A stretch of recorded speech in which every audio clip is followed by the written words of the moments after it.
Lo más fácil es que el paciente ya esté diagnosticado como asmático y que tal vez tenga una crisis asmática, una exacerbación, o que parte de los síntomas nos orienten muchísimo a pensar que ese paciente sea asmático. Sin embargo, en otros casos es muy difícil diagnosticar al paciente. Obviamente podemos apoyarnos de la historia clínica, podemos apoyarnos de una exploración correcta y dirigida de antecedentes heredofamiliares, los cuales nos van a permitir en su momento sospechar o incluso confirmar que el paciente sea asmático, y que de eso va a depender el mandar a tomar estudios, solicitar estudios de gabinete, estudios de laboratorio o incluso derivarlo a segundo nivel para que inicie un tratamiento lo más pronto posible. Generalmente en el ámbito de consulta podemos toparnos, porque ha pasado que llegan pacientes con una crisis asmática y hay que atenderlos, hay que darles un tratamiento. Para finalidades de este módulo solo hablaremos acerca del proceso asmático, no como urgencia, sino como una patología como cualquier otra, que es importante abordarlas, saber cómo se debe de abordar, qué estudios de laboratorio se deben de solicitar, e incluso si se llegara a ocupar algún tratamiento, poderlo iniciar y en su defecto también derivarlo a especialidad. Como definición, sabemos que el asma es un proceso inflamatorio crónico de las vías respiratorias asociadas a una hiperreactividad bronquial, llevando al paciente a episodios recurrentes de sibilancias, disnea, sensación de opresión torácica y tos. Estas características clínicas del paciente es algo muy característico del paciente asmático. Si no tiene sibilancias, no es asma, pero si estas sibilancias son recurrentes, eso ya nos hará pensar de que el paciente posiblemente sea portador de asma. Y la característica de estas condiciones clínicas es que son reversibles, ya sea de manera espontánea o al momento de instaurar un tratamiento. Los factores importantes, o los tres factores importantes que se van a englobar dentro de este proceso inflamatorio crónico, va a ser una broncoconstricción, seguido de una hiperreactividad bronquial y finalmente un edema de la vía aérea. Y esto pues nos va a originar las sibilancias, la disnea, la sensación de opresión torácica y la tos. Recordamos también que la tos pues de repente son tos no productiva, en accesos, disneizante, emetizante, y cuando llegan a ser cuadros sumamente fuertes o severos, pueden ser cianosantes.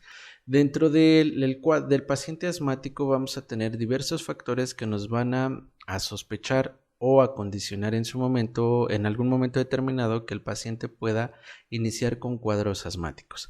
Los factores de riesgo, de los cuales vamos a hablar más adelante, pero en general son aquellos factores que van a predisponer al paciente a la aparición de estas crisis o de estos cuadros asmáticos, que a final de cuentas son cuadros alérgicos, como bien lo vamos a ver más adelante, pero que va a ser la característica de los síntomas clínicos que mencionamos en la diapositiva pasada, y va a ser lo característico de la enfermedad. Vamos a tener factores epidemiológicos, tales como la edad de inicio, la severidad inicial, la falta de lactancia materna, la introducción de fórmulas infantiles o alimentos no lácteos. Hay una teoría inmunológica en la cual ciertas bacterias van a desencadenar citocinas o van a producir citocinas como parte de su historia natural de la enfermedad, y esto puede originar en algún momento determinado la aparición también de estos síntomas alérgicos. El inicio de tratamiento, sobre todo con antibióticos a edades muy tempranas. Las bacterias de la flora intestinal también funcionan como factor predisponente para la aparición de cuadros asmáticos. En este tipo de pacientes hay que investigar una condición alérgica, no asmática, sino alérgica, y que esa condición alérgica favorece o predispone a las infecciones de vías respiratorias, o en su defecto, que las mismas infecciones recurrentes bacterianas, en su caso, o incluso hasta virales, puedan desencadenar la aparición de síntomas alérgicos. Vemos en esta diapositiva los factores factores de riesgo que pueden condicionar a la aparición de esta condición alérgica. El primer punto, y siempre algo muy importante, que hay que considerar al momento de estar explorando e interrogando al paciente es investigar la atopia. Esta atopia es un término que define algunas enfermedades en las cuales vamos a encontrar niveles elevados de inmunoglobulina E que van a estar asociados a una predisposición genética definida. Y esto funciona como un factor altamente importante para desencadenarlo. En términos simples, el paciente que tiene atopia quiere decir que puede desencadenar en algún momento determinado cualquier alergia, ya sea asma, rinitis alérgica, dermatitis atópica, alergia a alimentos, alergia a la proteína de la leche. Entonces, no solo al cuadro asmático, sino a un conjunto de enfermedades que se engloban dentro de una alergia.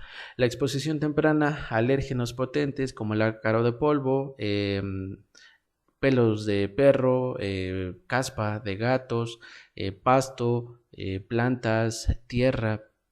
Todos estos factores que funcionan como alérgenos también pueden predisponer a la aparición de estos síntomas alérgicos. Y finalmente el tabaquismo de los padres o familiares que conviven dentro de ese núcleo familiar.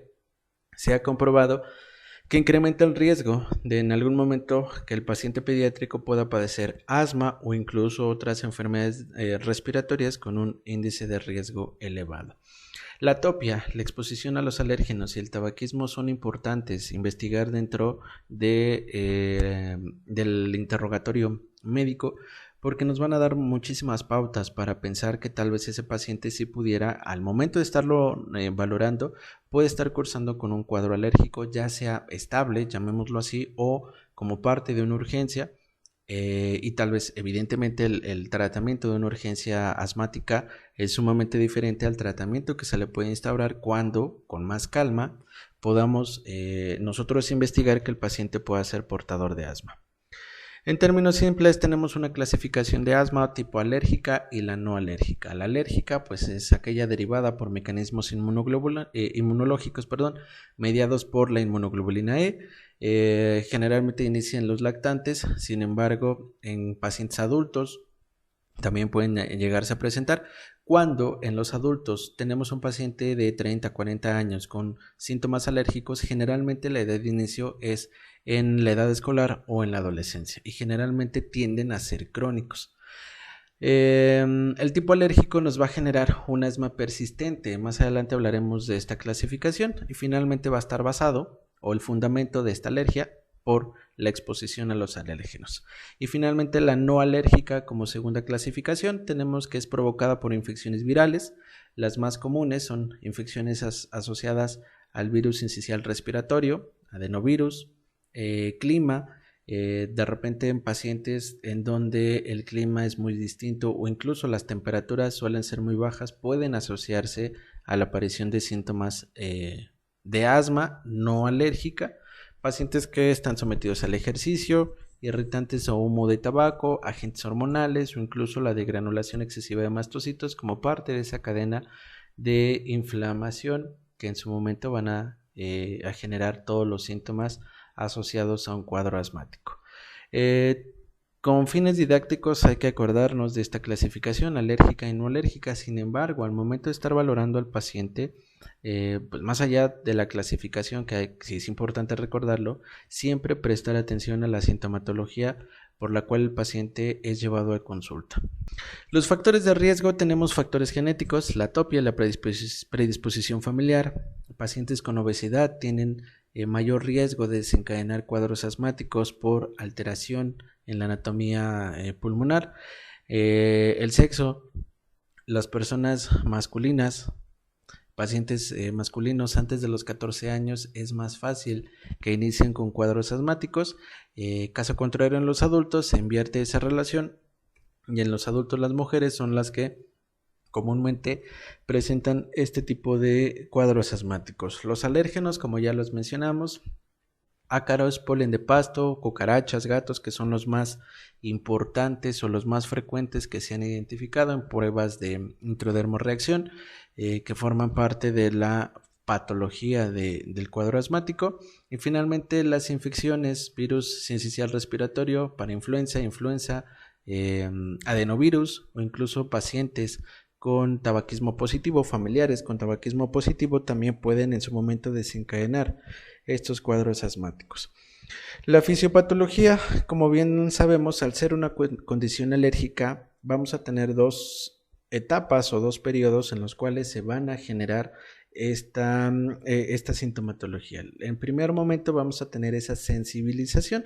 Esa sensibilización, en términos simples, es la adhesión de inmunoglobulina C en la superficie de mastocitos y de basófilos. ¿Cómo va a pasar eso?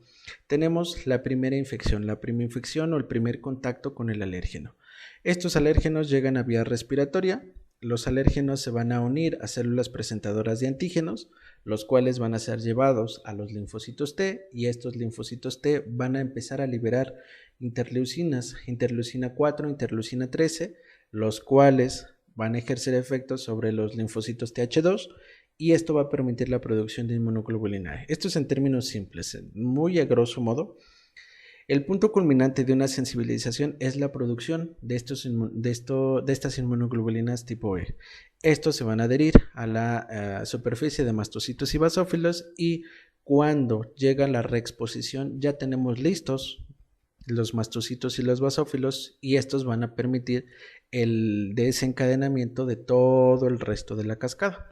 Cuando hay una reexposición, llega ese alérgeno o el antígeno soluble, llega hacia la superficie de mastocitos y basófilos, ya son reconocidos por los receptores asociados a la superficie, y esto va a permitir en un primer momento la degranulación de mediadores tipos proteasa, citocinas, quimiosinas, hidrolasas.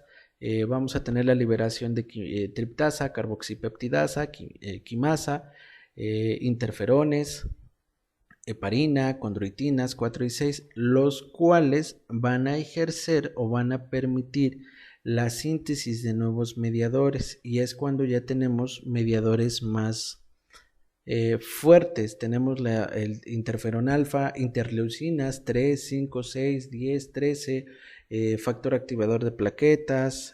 Todos estos nuevos mediadores van a permitir la inflamación, obviamente, del tejido a donde se esté localizando esta cascada de reexposición, y evidentemente es lo que nos va a provocar la aparición de los síntomas.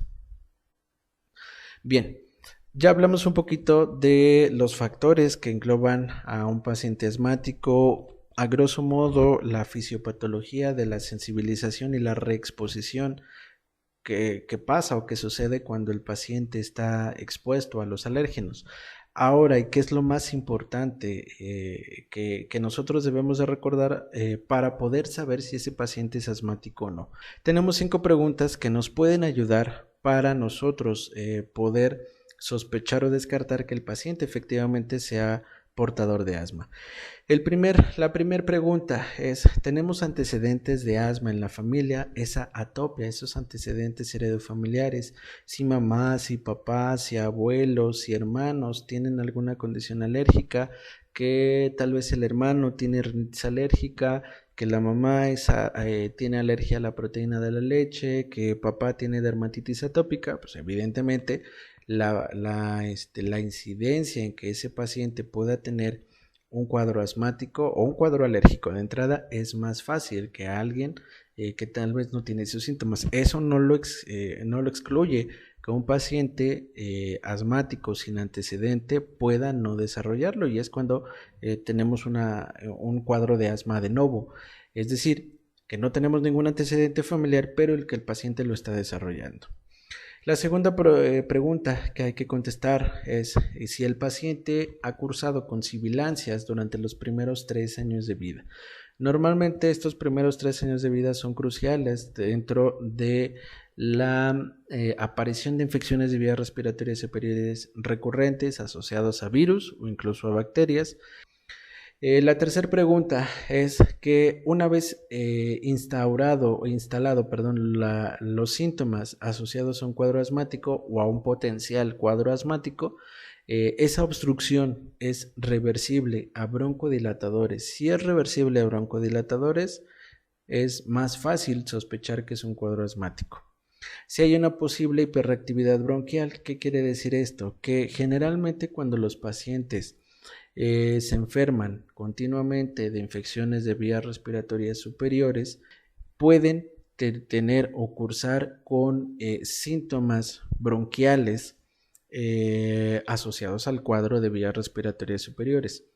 El paciente empieza con accesos de tos, el paciente puede ser tos productiva, tos no productiva, puede ser en accesos, emetizante, disneizante, cianosante. Entonces, esta hiperactividad bronquial es como esa predisposición o esa sensibilidad de los bronquios cuando en su momento empiezan con alguna sintomatología de vías respiratorias altas, esos bronquios responden más rápido de lo normal y es cuando empezamos con síntomas clínicos. La quinta pregunta, si ese paciente se asocian cuadros de de rinitis, sinusitis, dermatitis atópica, alergia a alimentos.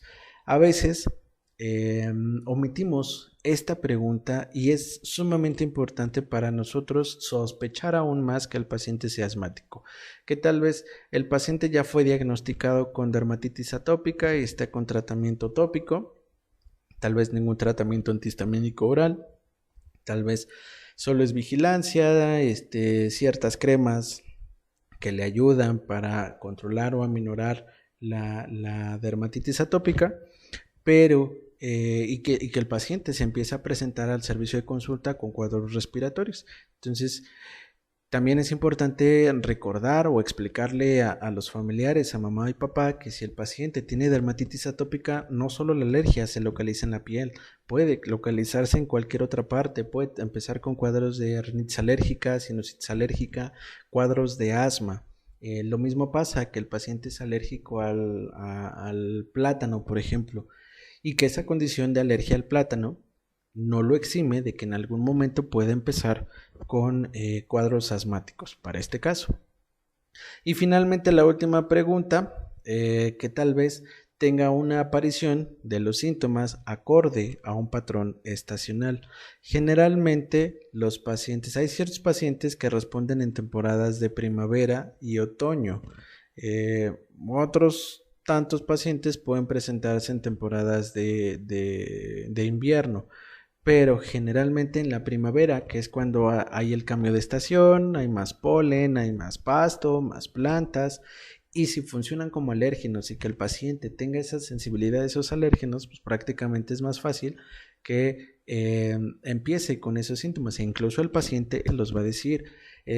Tal vez en temporada de octubre, noviembre y diciembre no se enfermó de nada, estaba bien, empieza la primavera, empiezan las plantas, empiezan el polvo, más polen, más tierra, y es cuando empieza con síntomas. Si empieza con tal vez un poco de tos o tos en exceso, tos de predominio nocturno, de repente puede asociarse también rinorrea, epífora, prurito nasal, el saludo alérgico, todo esto que les estoy explicando, es importante siempre buscarlos.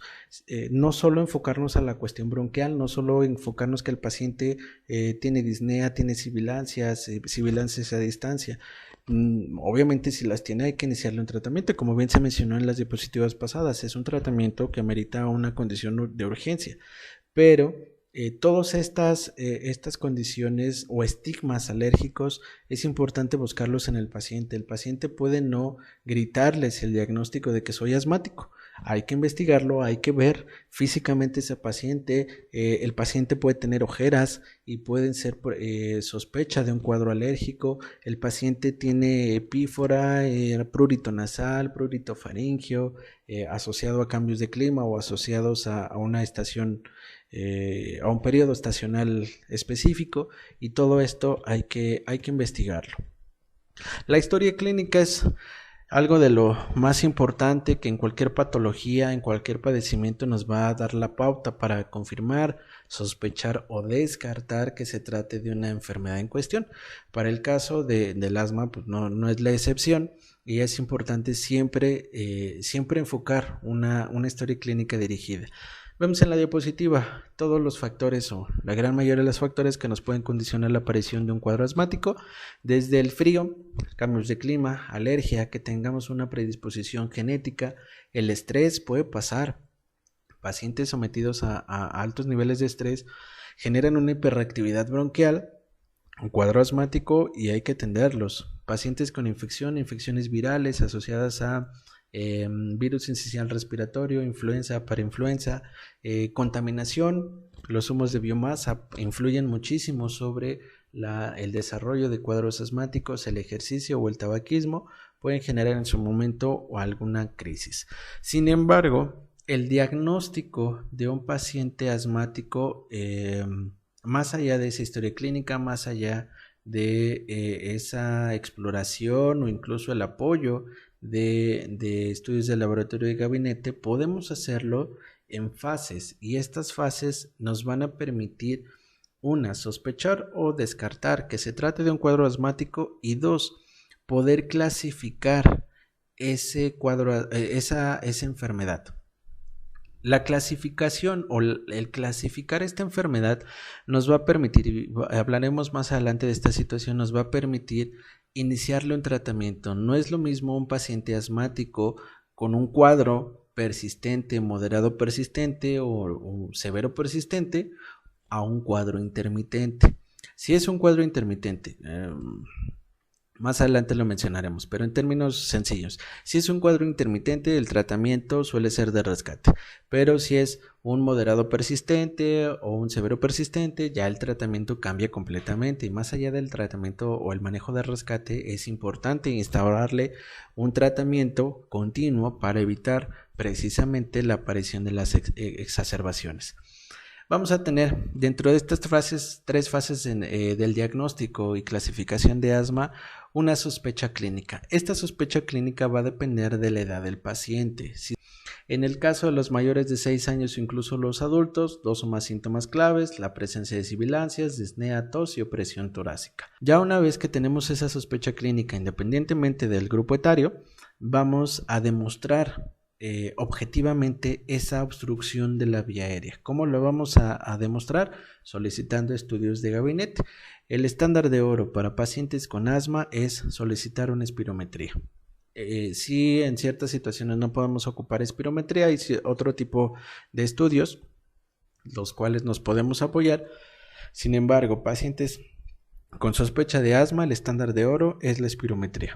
Y finalmente, ya que juntamos esa sospecha clínica, ya que solicitamos estudios de laboratorio y de gabinete y que tiene alta probabilidad de ser asmático, entonces sí, ya clasificamos, porque puede pasar que tal vez el paciente tiene todos los síntomas, tiene sibilancias recurrentes, cuando tiene esa sibilancia tiene disnea, tiene tos, tiene opresión torácica, tiene antecedentes familiares, es paciente con dermatitis atópica y se solicita una espirometría, la espirometría es normal. Si pasa eso, a pesar de que la espirometría sea normal, se cataloga como paciente asmático y se tiene que iniciar un tratamiento.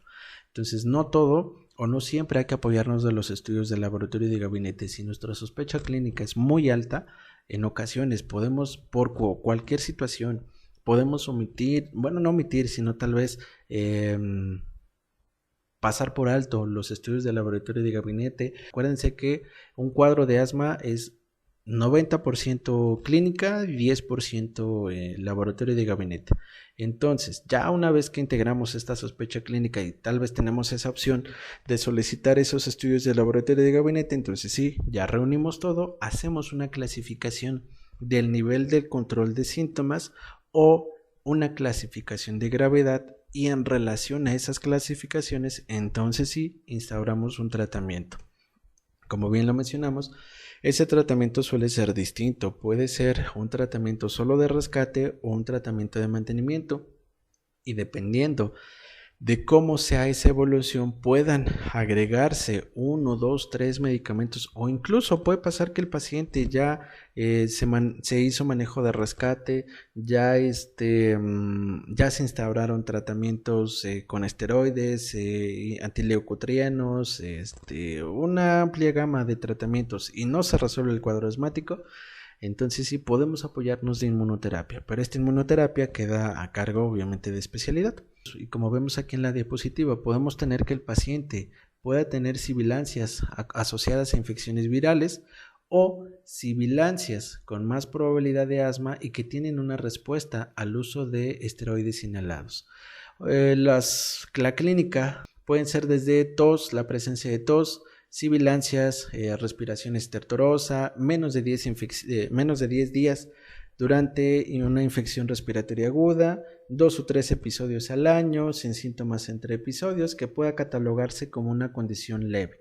Una condición moderada, esa presencia de tos, sibilancias, respiración estertorosa, más de 10 días durante infecciones respiratorias agudas, más de 3 episodios al año, y entre episodios ocasionalmente cursa con tos, sibilancias o respiración estertorosa.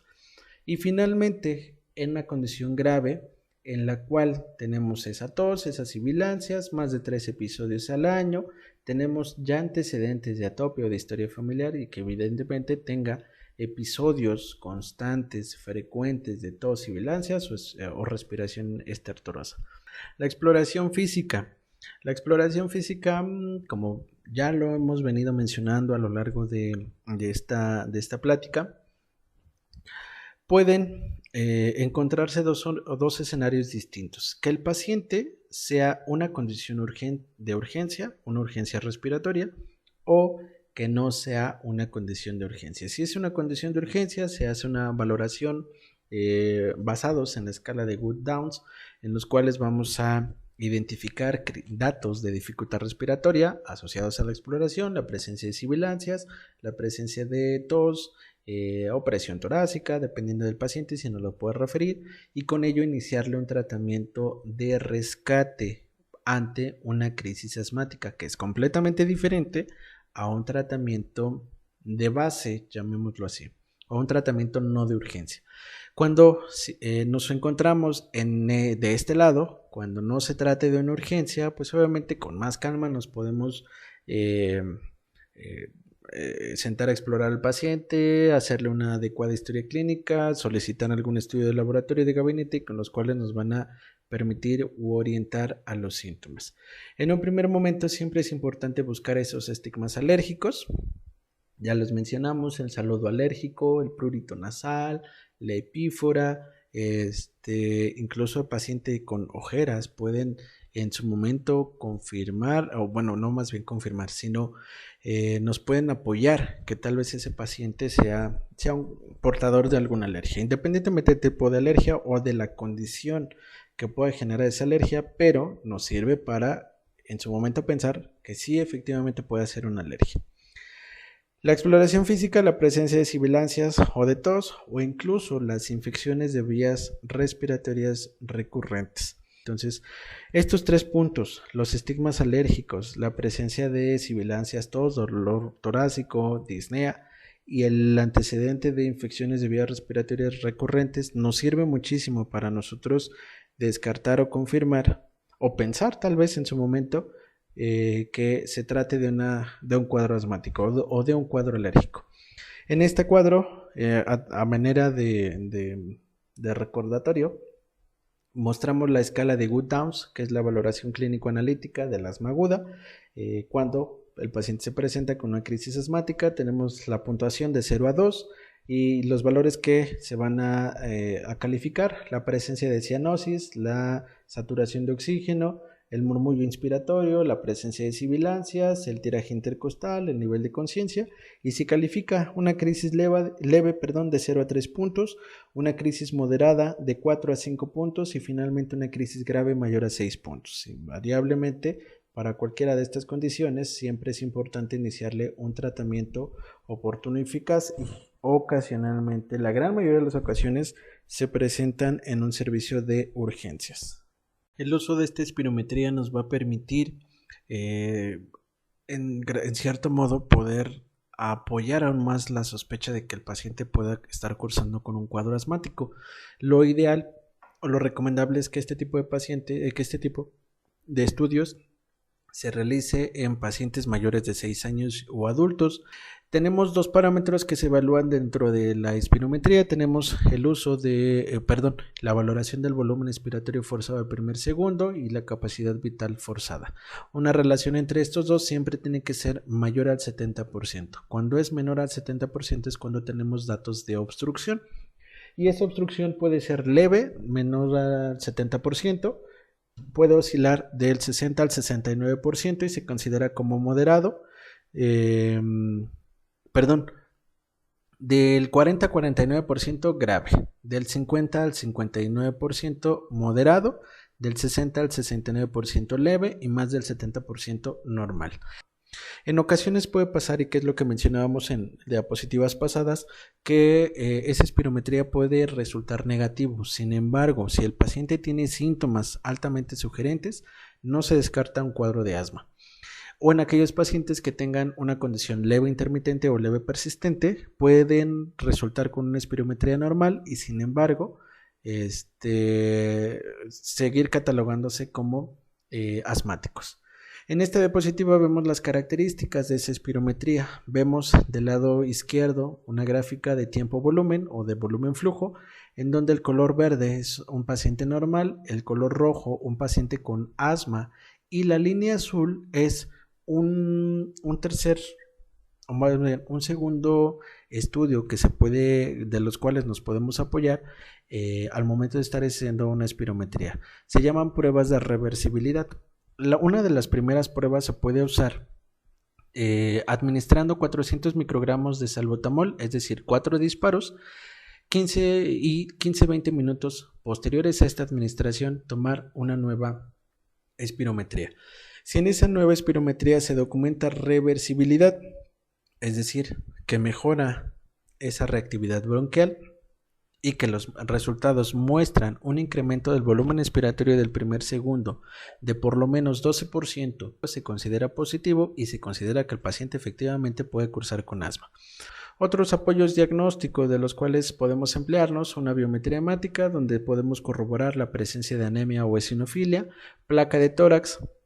No es estudio estándar de oro, sin embargo, en ocasiones es lo único que podemos tener al momento de estar valorando ese paciente.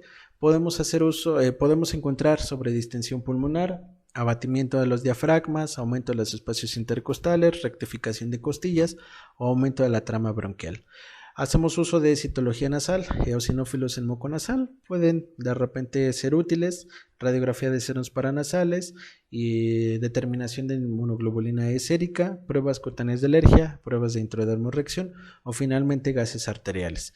Recordemos que el uso de gases arteriales puede quedar solo limitado cuando la condición es de urgencia. Cualquier condición respiratoria de urgencia se usan gases arteriales. Si no es de urgencia, no nos metemos en estos estudios. En esta diapositiva vemos los datos de atrapamiento aéreo que podemos nosotros encontrar. No son patognomónicos de un paciente asmático, sin embargo nos pueden apoyar un poco más el diagnóstico. Podemos tener la presencia de sobredistensión pulmonar, el abatimiento de ambos diafragmas, el aumento de los espacios intercostales, la rectificación o la horizontalización de esos arcos costales y finalmente el aumento de la trama bronquial. Bien, entonces, ¿qué vamos a hacer cuando nosotros ya tenemos una sospecha, ya hicimos una espirometría, ya se hizo una prueba de reversibilidad? ¿Qué va a pasar? Si ese paciente es muy probable que tenga asma, tiene una prueba de espirometría positivo y una prueba de reversibilidad positivo, se inicia tratamiento. Si ese paciente es probable que tenga asma, una obstrucción o una espirometría positiva, se inicia un tratamiento. Si ese paciente es probable que tenga asma, no tiene una espirometría negativa, y que es lo que mencionamos en su momento, pero una prueba de reversibilidad positivo, también se inicia tratamiento y se confirma como asmático. Pero si esa prueba de reversibilidad es negativa, se debe de hacer un diagnóstico diferencial. Y si es poco probable que tenga los síntomas con una prueba espirométrica positiva y de reversibilidad positiva, iniciamos tratamiento. Pero si tanto la espirometría como la prueba de reversibilidad son negativas, siempre se debe de hacer diagnóstico diferencial. ¿Cómo hacemos ese diagnóstico diferencial? Hay muchísimas patologías que se pueden incluir dentro de este diferencial, desde la presencia de rinofaringitis o sinusitis, la presencia de un cuerpo extraño inhalado, malformaciones congénitas, una bronquiolitis viral, siempre y cuando sea el primer cuadro de sibilancias, displasia broncopulmonar, cardiopatía congénita, fibrosis quística, insuficiencia cardíaca congestiva, tromboembolia pulmonar, tuberculosis, reflujo gastroesofágico, síndrome de Loeffler asociado a parasitosis o incluso pacientes con inmunodeficiencia o pacientes con cuadros de infecciones respiratorias superiores entran dentro de este diagnóstico diferencial. ¿Cuándo vamos a iniciar ese tratamiento? El tratamiento va a estar encaminado a el control de los síntomas, a evitar exacerbaciones, calificar esa gravedad y determinar el fenotipo del asma, si es alérgico o no alérgico. Prácticamente, si el control del síntoma nos va a permitir si el paciente está bien controlado, un control parcial o fuera de control, y que esto también va a depender o va a influir mucho en las exacerbaciones o invariablemente en la gravedad de ese paciente, si es un paciente intermitente o un paciente persistente. En cuanto al control de síntomas, podemos apoyarnos de este pequeño cuestionario. Si nosotros vemos que el paciente tiene síntomas de día más de 2 veces por semana, despertares nocturnos por asma, uso de medicación de rescate más de 2 veces por semana o que limita su actividad, y vamos a calificarlo. Si es un paciente bien controlado, no va a existir nada de esto positivo. Si es parcial, podemos tener 1 o 2 de estos rubros, o finalmente si no es controlado, vamos a tener de 3 a 4 de estos rubros. Eso es en base al control de los síntomas. Sin embargo, también predecir el riesgo a futuro de exacerbaciones también nos va a permitir iniciar un tratamiento. Este riesgo futuro va a estar encaminado a predecir esas exacerbaciones, el riesgo en evolución hacia una obstrucción irreversible, el riesgo de los efectos secundarios o incluso el riesgo de efectos adversos secundarios a medicamentos utilizados. Se ha observado que el uso frecuente de salbutamol se asocia a la aparición de efectos adversos más frecuentemente a futuro, por lo cual ocasionalmente se recomienda el uso de esteroides inhalados por evitar la aparición de efectos secundarios a largo plazo. Siempre es importante monitorear el volumen expiratorio forzado del primer segundo, que siempre tiene que ser más de 60%. En aquellos pacientes con obesidad siempre suelen tener exacerbaciones más recurrentes. Podemos apoyarnos de eosinófilos séricos. Se ha demostrado que eosinófilos séricos elevados se asoció a riesgos moderados o altos de padecer exacerbaciones. Y lo que vamos a contar o contabilizar dentro de esas exacerbaciones es primero cuantificar ese volumen expiratorio forzado del primer segundo, los factores modificables, uso inadecuado de esteroides, problemas psicosociales, comorbilidades, embarazo, hábito tabáquico, eosinofilia en expectoración o en sangre periférica, si hay historia de intubación o internamiento, si no hay manejo con corticosteroides inhalados, si hay EPOC en el caso de los adultos o exposición a humo de cigarros, agentes ocupacionales o químicos. Todo esto va a influir sobre la predicción de ese riesgo a futuro.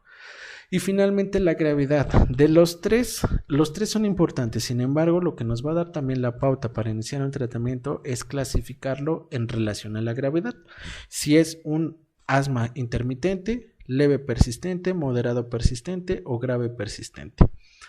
Los parámetros a cuantificar: si existen síntomas diurnos, nocturnos, uso de beta-agonistas, si limitan esa actividad. Si es un paciente intermitente, va a existir síntomas diurnos menos de 2 veces por semana, los nocturnos menos de 2 veces por semana y el uso de beta-agonistas menos de 2 dosis por semana. Y jamás va a tener limitación en la actividad. Si es un leve persistente, vamos a tener esos síntomas más de 2 veces por semana, diurnos o nocturnos, o el uso de agonistas más de 2 dosis por semana. Si es moderado persistente, los síntomas van a ser diarios, van a ser bastantes al mes, o el uso de agonistas van a ser diarios, uso diario una vez. Y finalmente, si es grave o severo persistente, los síntomas van a ser o muchas veces al día o muchas veces al mes, y va a existir limitación en esas actividades. Entonces, ya que hicimos esa clasificación, control de síntomas, exacerbaciones o la gravedad, podemos nosotros instaurar un tratamiento y va a estar encaminado a eliminar o reducir los síntomas, a mejorar la funcionalidad pulmonar normal, a prevenir o disminuir esas agudizaciones y finalmente prevenir o evitar la aparición de efectos secundarios derivados del uso de medicamento. ¿Cómo vamos a hacer ese tratamiento? Siempre va a ser escalonado. Vamos a ir en el caso de un tratamiento de asma, siempre se debe de empezar con el escalón arriba del paciente. Por ejemplo, si es un paciente con una crisis episódica o con síntomas episódicos, se inicia con tratamiento como si fuera moderado y se van disminuyendo los medicamentos. En términos simples, el uso de tratamientos pueden estar basados en el uso de beta-2 adrenérgicos de acción corta, el uso de esteroides inhalados a dosis bajas, antileucotrienos, cromonas, dosis medias de esteroides inhalados, antileucotrienos, beta-2 de acción prolongada, teofilina o incluso dosis altas de esteroides inhalados más esteroides sistémicos, más asociado a todo lo demás. El tratamiento va a estar encaminado más que nada ante la gravedad de ese asma.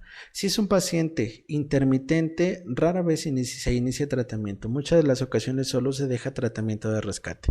Si es un tratamiento leve persistente, iniciamos con esteroides inhalados a dosis bajas, antileucotrienos, cromonas, en caso de que los llegara a necesitar. Si es un paciente moderado, esteroides a dosis altas o beta-2 adrenérgicos de acción prolongada más antileucotrienos o cromonas. Y finalmente, si es un grave o severo persistente, todo lo demás más esteroides orales. Y obviamente si en ninguno de los, si en persistente, leve persistente, moderado o severo persistente hay un control, o incluso ya estamos en el severo persistente y sigue sin haber control, ya es importante derivar al paciente al servicio de alergología para poder brindarle algún otro tratamiento, pero ya dirigido por especialidad. Existe un manejo no farmacológico, evitamos tabáquico, activo pasivo, limitamos la contaminación intradomiciliaria, evitar realizar ejercicio físico, evitar la exposición a alérgenos. En este tipo de pacientes la vacunación, el esquema de vacunaciones se mantiene normal, se pueden hacer ejercicios respiratorios, se puede someter al paciente a natación, les va a ayudar muchísimo para mejorar la condición pulmonar. Y lo que no se recomienda, el uso de acupuntura, remedios homeopáticos o remedios herbolarios. ¿Cómo vamos a hacer esas recomendaciones farmacológicas? Volvemos a la misma situación dependiendo de la gravedad. Si es un paciente intermitente, solo se hace uso de beta-adrenérgicos de acción corta de rescate. Cuando este paciente los necesita con frecuencia, indica pasar al siguiente nivel. Si es un persistente leve persistente, la medicación es en base al uso de corticoides inhalados a dosis bajas. Podemos hacer uso de antileucotrienos o cromonas. Si es un moderado persistente, se pueden aumentar la dosis de esos esteroides a dosis altas.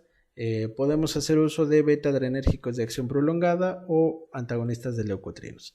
Y finalmente el persistente grave ya es cuando debemos de meter o prescribir dosis altas de esteroides orales. Otras recomendaciones que debemos de implementar en el paciente es y siempre se debe de hacer uso o siempre se debe de hacer una prueba de valoración, un periodo de prueba más o menos entre 2 o 3 meses y revalorar al paciente. Y con esa revaloración determinar si el paciente está bien controlado o no está controlado. Entonces, si el paciente está controlado, siempre se debe de mantener el manejo, ese tratamiento que ya se instauró. Si está parcialmente controlado o no controlado o grave, pues invariablemente el manejo cambia completamente y la medicación, como bien lo mencionamos, cambia completamente. Y para finalizar esta sesión, vemos el manejo farmacológico de este tipo de pacientes. Cuando se trata, la base del tratamiento farmacológico no cambia tanto dependiendo del grupo de edad. Sin embargo, sí hay ciertas dosis que hay que marcar. Por ejemplo, en el paciente mayor de 12 años o adultos, recordemos que en un paso 1 o en un escalón 1 solo es manejo de rescate. Pueden hacerse uso de esteroides inhalados a dosis bajas, sin embargo la opción terapéutica ideal es uso de beta-2 adrenérgicos de acción corta, también conocidos como SABA. Si estamos en el escalón 2, dosis bajas de esteroides inhalados, las dosis bajas oscilan desde 100 hasta 400 microgramos si estamos empleando budesonida o si estamos empleando beclometasona. Si estamos empleando fluticasona, mometasona o ciclesonida, la dosis baja es de 50 y hasta 200 microgramos. Asociamos un autoleucotrieno y tenemos de rescate ese beta 2 de acción corta. El paso 3, empezamos con, tenemos esa esteroide de dosis baja, asociamos un LABA, que son beta 2 adrenérgicos de acción prolongada, o en su caso aumentamos la dosis del esteroide. La dosis media de budesonida o de beclometasona es de 400 hasta 800 microgramos y de fluticasona, mometasona y ciclesonida de 200 y hasta 400 microgramos, más ese antileucotrieno. El paso 4 ya es una dosis media o alta más un LABA, o dosis ya prácticamente alta de esteroides inhalados. Y finalmente, las dosis altas son de 800 microgramos para el caso de beclometasona o budesonida y de 400 microgramos si estamos ante fluticasona, mometasona o ciclesonida. O incluso ya en este paso 4, ya es, aquí vemos en la diapositiva, ya tiene que estar a cargo de especialidad, se puede hacer uso de esteroides orales. Y el seguimiento, finalmente el seguimiento, ¿cómo se le hace a ese paciente? Siempre podemos apoyarnos de ciertos exámenes que nos pueden valorar un poco la condición de ese paciente, los síntomas de ese paciente. Podemos hacer un examen que es un examen de control de asma para evaluar el control de estos síntomas. Es un examen que consta de 5 y hasta 25 puntos.